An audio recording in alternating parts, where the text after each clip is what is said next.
Ate Ken, happy birthday! This is your birthday today.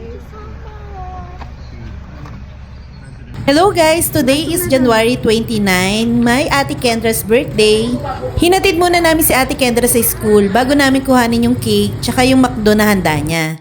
Ipinigawa namin yung cake dito sa aking kumare, ang Cake Slice by Ranel. Located dito sa Dream Homes, General Trias, Cavite. Proven and tested ko na talaga yung cake nito. Pagdating sa lasa at presyo, sulit na sulit talaga. Highly recommended, pati sa creativity ng cake, the best talaga siya.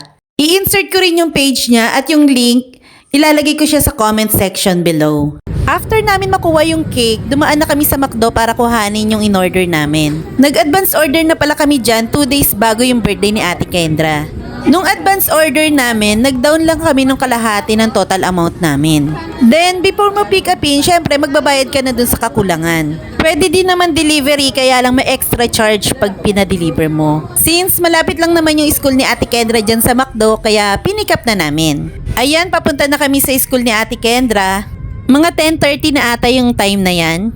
Maaga yung lunch nila today kasi wala silang lesson. Nire-review lang sila ng advisor nila para sa 1-week examination nila. Thank you kay Kuyang Guard at sa staff ng Bright Beginning. Tinulungan kaming dalhin yung mga food sa room ni Ate Kendra. Habang nagre-review sila at wala pa yung time ng break time nila, ayan, inaayos na namin ni Daddy Kelvin yung food. Na-happy talaga ako dito sa cake kasi sobrang ganda niya talaga. I'm sure matutuwa din yung anak ko kasi favorite niya si Kiromi. Pati yung kulay na lavender, favorite niya talaga yan. At ang McDo hindi talaga pahuhuli.